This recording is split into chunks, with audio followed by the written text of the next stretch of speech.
Hi everybody, Mark Kaufman here at Canadian Whisky Xperience at Hilton Garden Inn, Winnipeg South, and we are just getting set up. And before we actually get into the event, we're going to have a quick little chat with Davin De Kergommeaux, who is I guess what can I say, the number one special guest. There's lots of special guests tonight. Everybody's a special guest, but we're going to make sure that we give a nice little chat with Davin before we get started. And here we are. I think we're good. Now I can't see. There we go. Top chat, live chat. All right, well, we're going to get started. So here we are with Davin De Kergommeaux. How are you doing, Mark? Good. Great to have you here. Really funny story of how this came to be. We started talking, I guess it was back in May or so, about having an event online, and then suddenly we decided we would have something offline too here. So welcome to Winnipeg. Thank you very much. I'm glad to be here. Yeah. And we're not quite set up for everybody yet, so we're going to get underway very shortly. Could you tell us one of the key events of the night, which we see right down here? Pardon me? So what is this lovely book that we see here? Oh, Canadian Whisky, the new portable expert. It's a book that I wrote a couple of years ago. We've got a second edition out now. Soup to nuts on Canadian whiskey. Everything talks about the history, talks about the early days, talks about all the distilleries, talks about the whiskeys, hundreds of tasting notes, all kinds of things in there. It's just, it's the book on Canadian whiskey. I have the first edition. I'm really excited that I'm going to be taking home one of the second editions, the new edition, the new portable expert. And it's a great read, very informative, full of history, full of almost every single Canadian whiskey is mentioned in there, with some light tasting notes and a little bit of information. So it's kind of like, I think of it as the Canadian Whiskey Bible. What do you think about that? Well, I'm not saying that it's selling as well as the Bible is, but it's certainly, if you're a whiskey guy, it's very informative, yeah.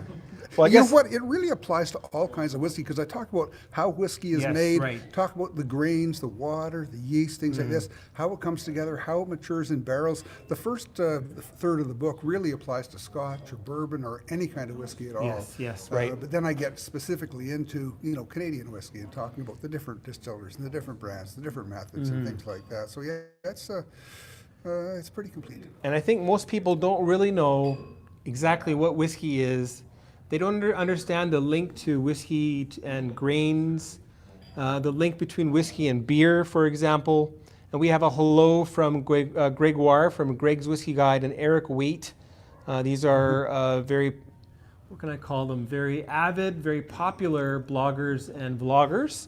So they wanted to say hello. How you doing? How you doing, guys? Cool. And a few other people whose comments I missed there. We have Nice and Neat Whiskey. If you're in Winnipeg, why not get off YouTube and come down to the Hilton Garden Inn, Winnipeg South, and join us. Great. Now, this book took you how long to write? Well, honestly, Mark, Yeah. the first edition took 7 years. 7 years. 7 years of research, traveling, visiting all the distilleries, and then doing a lot of book research. I think at the time the first edition came out in 2012, there was not a whiskey book out there that I hadn't thoroughly read and indexed. And I did a lot of other stuff, history books and things like that as well.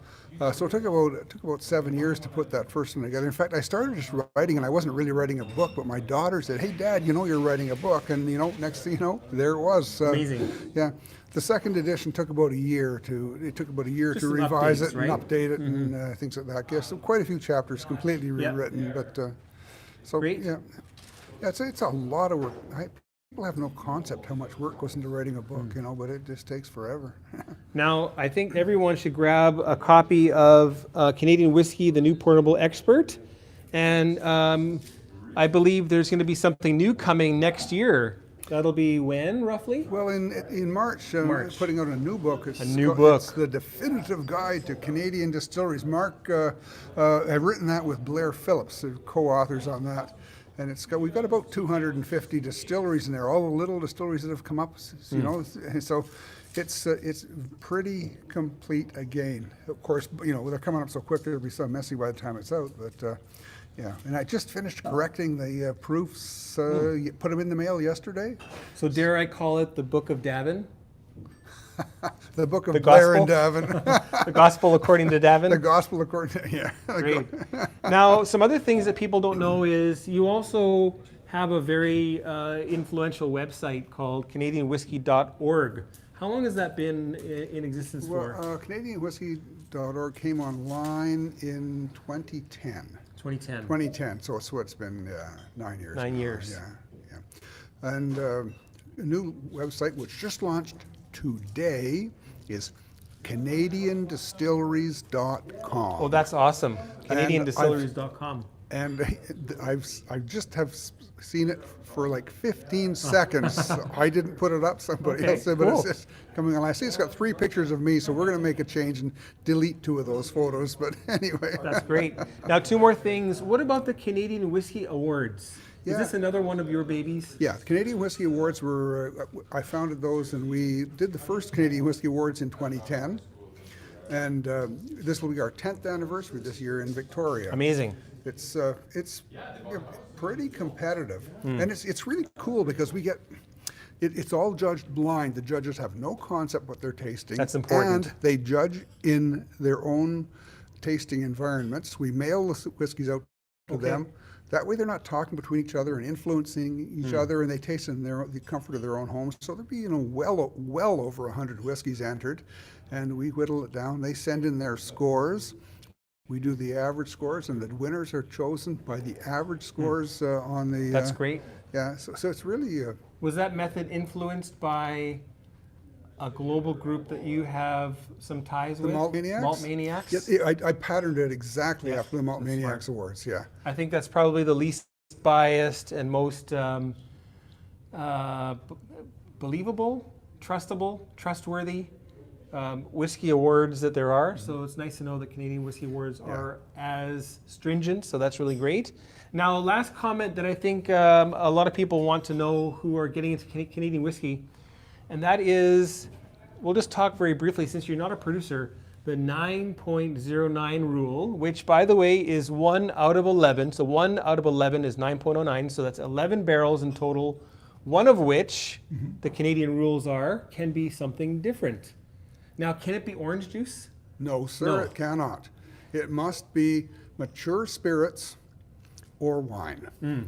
Now, the 9.09 is allowed, but very few distillers do that. What they might do is they might add a little bit of 2-year-old rye to it, because you know young rye is very sprightly Very and spicy. can add something, you know. Yeah. Or they might add 0.05% Paxaret or something like that to it. But it's very If it's wine, it's usually sherry. It's usually fortified, right? It could be sherry. It could be other wines.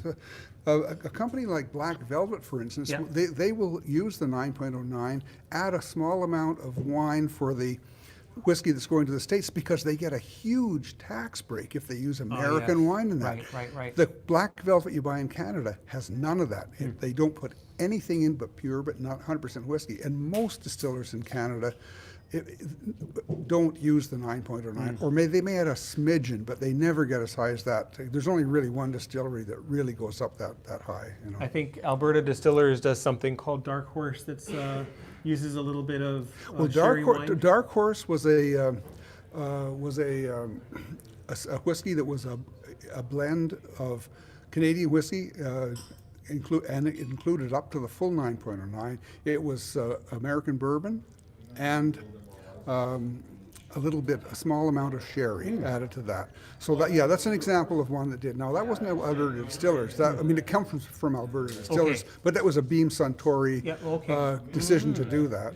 The regular Alberta, Alberta Premium. Alberta Premium does not have that added. Okay, great. Well, I think that clears things up. I mean, this is what I've come to know, and actually Davin was very helpful in guiding me towards understanding that rule and how it's used. And hopefully you can research that, have a look at his website, CanadianDistilleries.com now. Yep. Or And CanadianWhiskey.org. CanadianWhiskey.org. CanadianWhiskey.org is the Canadian whiskey website. And Davin's also very reachable through Twitter and Instagram and Facebook, so you can always reach up with him there. Now let's have a quick look at what's coming tonight. Let's go over to this little tasting mat that I made. And we have, in addition to what's being tasted before we start, we're going to have these 9 very interesting spirits here. And 2 of these are ones that you brought. Can you tell us a little bit about the Crown Royal 13 and the Alberta Premium 25? Well, that the Crown Royal 13-year-old is a really wonderful whiskey. What it was, they had blended up some Crown Royal, and they had shipped it, to the bottling plant, and then it didn't get bottled, and then the rail car came back to Gimli, and they didn't know what to do, and so they put it back in barrels, and it just sat there and sat there and sat there and sat there and sat there, getting better and better and better and better. And the thought was, should we dispose of this, or what do we do? Well, they tasted it, and so they released that as part of the Noble Collection. Amazing. And that's a truly outstanding whiskey. We're really lucky to have a bottle. I can't wait to try it. Yeah, it's pretty sensational. Yeah. And I know that you think that Alberta Premium 25 will be the showstopper tonight. Absolutely. That whiskey's been out of production for at least a decade. I'm sure that this will be the only time almost everyone in this room will ever get a chance to taste Alberta Premium 25-year-old. I can't wait. They had a 30-year-old, which was wonderful. This is even better than the 30-year-old. Oh, okay. It's fabulous whiskey. And it's going to be the showstopper tonight. Absolutely. Anyway, let's welcome Davin De Kergommeaux to Winnipeg. Thanks for joining me on WhiskyWhistle on YouTube.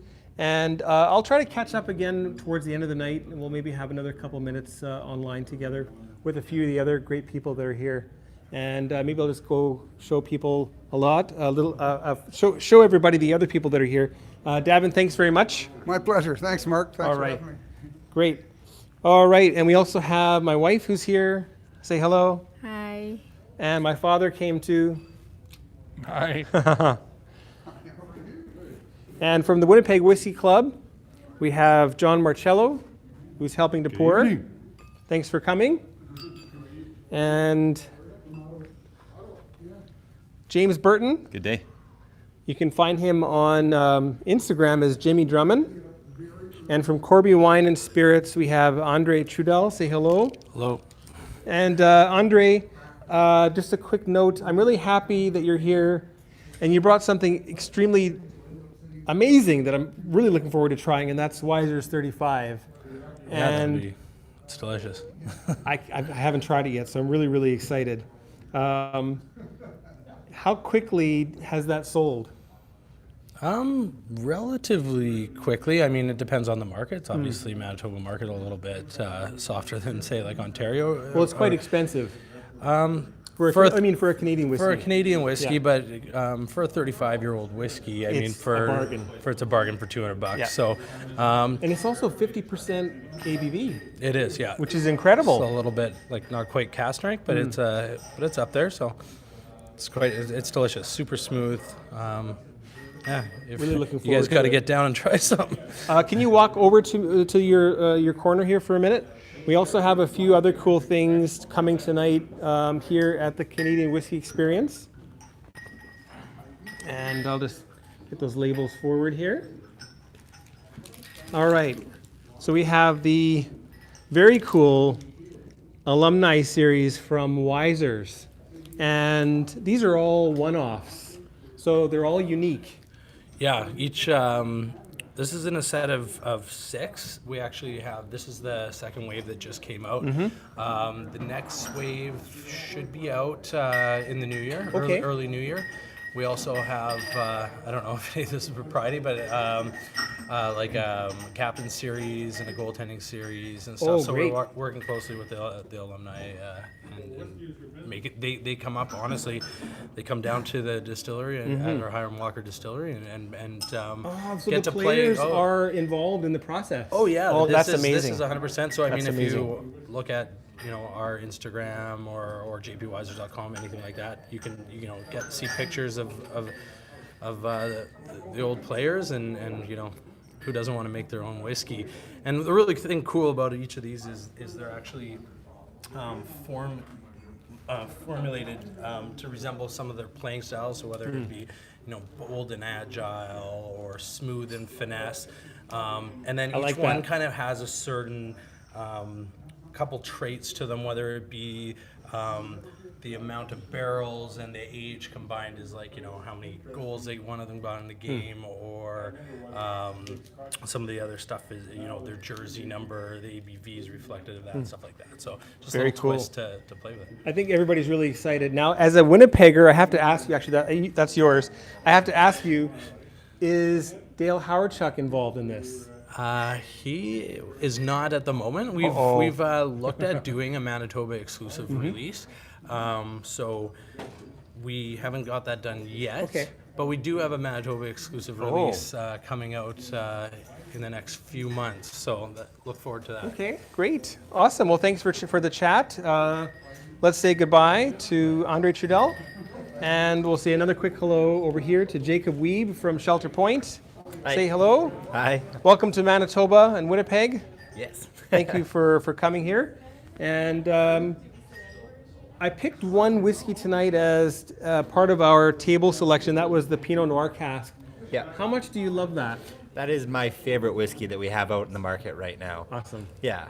And we talked about the fact that a few people in the Winnipeg Whiskey Club thought, 335 days, why didn't you put it in for 30 more days and finish it for a full year? Yeah, we were worried about over oaking, so the whiskey started to start showing characteristics that it was going to start over oaking, so we had to pull it out as soon as possible. So we weren't necessarily worried about how long, as long as the flavor was at a premium. So Very cool. Yeah. And I think are you 30? You're not quite 30 yet. I'm not 30, no. And you're a general manager. Yes. That's Yes. pretty impressive. All right, well, I'll say goodbye because I have to get some people seated, and we'll get this underway. Thanks very much. Thank you. Thanks All for right. having me. Okay, I'll catch back up with people a little bit later. Thanks very much. Mark Kaufman, Winnipeg Whisky Xperience, Canadian Whisky Xperience in Winnipeg. Bye-bye now.